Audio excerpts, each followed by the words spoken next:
Good morning, everyone. Here's your Eastern Idaho weather and planning briefing for Tuesday, January 26th. We've got a little bit of patchy light snow expected today across the area, and that's going to be slowly increasing during the day. We also have a little bit of a patchy fog down in the southeast corner over towards Afton, Wyoming, down in the Bear River or Bear Lake area. That's not going to last very long. But the big story is this multiple day snow event that begins targeting the Wood River Valley up to Island Park and the Big Holes portions of the Snake Plains starting late tonight, mainly Wednesday into Friday across those areas. Other places will see some snow, but definitely not as much. Where we have the heavier snowfall, the least the locations, we have some pretty high confidence here. Confidence is a little bit lower, but gaining some momentum on how much snow is going to fall in those areas. Elsewhere, low confidence, especially where we've got that big downslope expected across along the 86 corridor. Here comes our low moving towards the coast. This big river of moisture moving in, this fire hose eventually gets directed right into the Sierras, and that's moving into our area starting late tonight and tomorrow. Out ahead of that, you see the big low down towards the Four Corners area. There's a little bit of weak energy, a little bit of a weak wave extending northwest from there, and that's going to help kind of kick off these little pockets of potential light snow for today across our area. Looking at the weather impact matrix, you can see things really get cranking tomorrow. Now, we have some moderate impacts or portions of the Snake Plain and the Magic Valley tomorrow and Thursday. This is mainly like, for instance, the Shoshone lava beds, craters of the moon, up towards Mud Lake, the INL, up north of Idaho Falls, up north of Rexburg towards Ashton and those areas. Otherwise, some moderate impacts expected for the southeast highlands with the snow and the wind.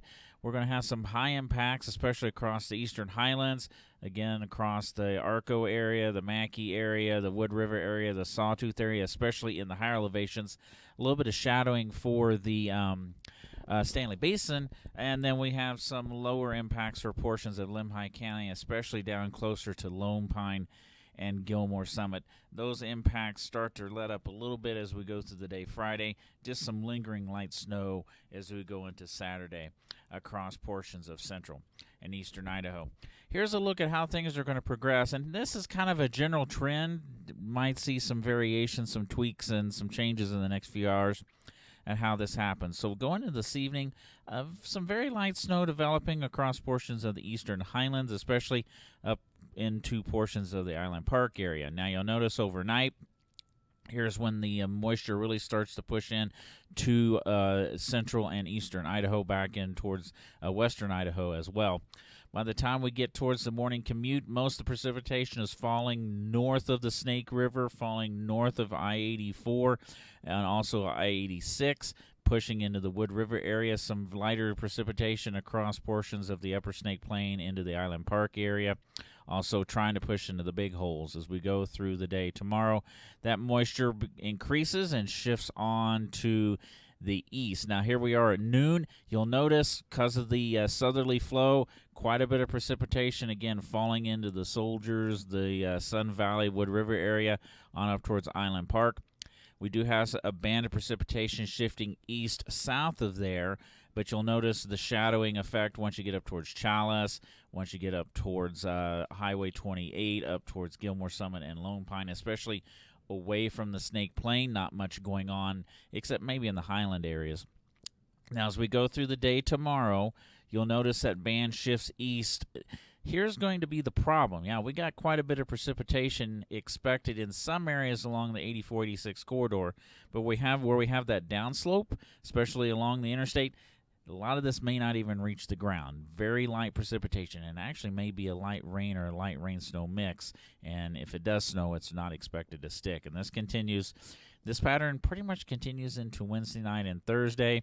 You'll notice as we go into late Wednesday night, Thursday morning, the precipitation starts to shift north. There'll be other pockets of precipitation to the south. This particular image loop doesn't go much farther than this, but the pattern will continue. Generally, again, the Shoshone lava beds on up into the central mountains, Arco, Lone Pine up into the Island Park area. That's where the bulk of the precipitation is going to fall through Friday. A cold front comes through, another little push of widespread precipitation across the area with that, but most of the precipitation, the heavy stuff, is going to fall tomorrow into Thursday. So how are things going to progress forecast-wise? We'll take a little closer look here.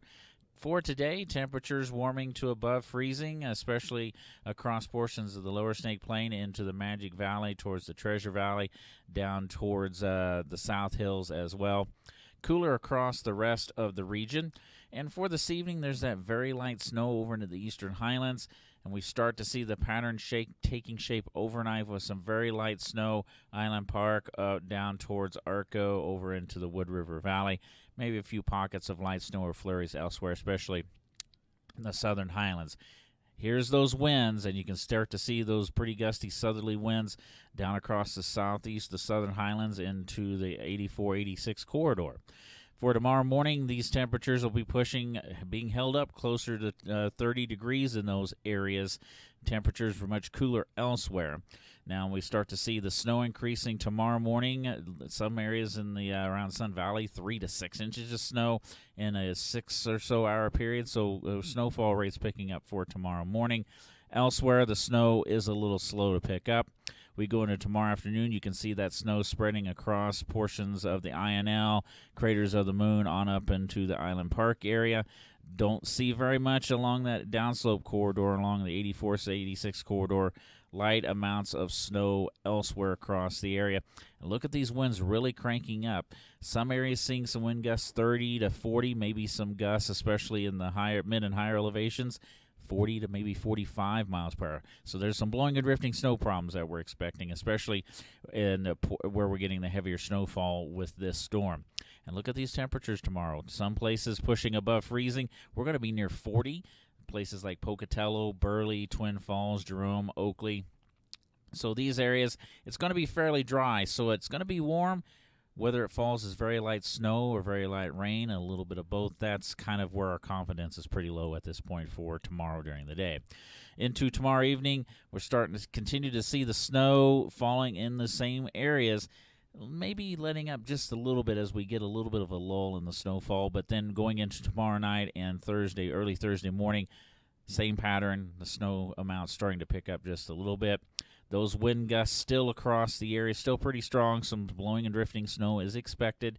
As we go into Thursday morning, look at this. Idaho Falls 31, Burley, American Falls, and those areas pushing 35, only dropping into the mid-30s, maybe upper 30s. So these areas not seeing a lot of snow. That's why some of these places where we get this downslope, it may precipitate, and it does not fall as snow, or it may not precipitate at all. It's just going to be so dry with the downslope conditions.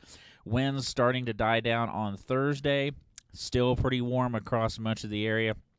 Pushing above freezing even up towards Rexburg, over into the Teton Valley as well. Burley, Twin Falls, Jerome, 40 to 45 degrees. Temperatures in even the mountain valleys pushing to around 32 to 36 degrees. Still snow falling the same general areas, and that trend will continue. Gusty winds are starting to let up a little bit Thursday night into Friday, but you'll notice it's still snowing in the same areas. So a lot of these places picking up several inches of snow. Some of these lower elevations where we have the biggest snow push, we're going to see 10 to 20 inches of snow, like the Wood River Valley up into the Island Park area, over into the big holes, maybe 6 to 12 inches total, 18 inches in the higher elevations. Some of the places, this mountain surrounding the Wood River Valley could be pushing over 2 feet of snow, 1.5 feet of snow in the higher elevations around Island Park. So we may be trying to make up some of this missing snowpack with this event upcoming, but still, one big caveat to worry about is if we end up getting a little bit less moisture making over Sierras, and if that's the case, it sometimes happens with these big fire hoses coming into the coast, we're going to have to see those snow amounts starting to drop. So, and again, it's going to be warmer as we go through this storm, especially at the end of it before the cold front comes through. So like we said, a big snow event coming for some areas for tomorrow, Thursday, and Friday. Those upslope areas, the Wood River Valley, Arco, the INL area, up into Island Park, the big holes. Pretty confident we're going to see those areas seeing the most snow. increasing confidence on how much snow we're going to see in those areas. The rest of the area, we're just going to have to wait and see how much moisture works into central and eastern Idaho. There's a lot to go through, folks. If you have any questions, please do give us a call. Otherwise, have a great day and stay safe out there, everyone.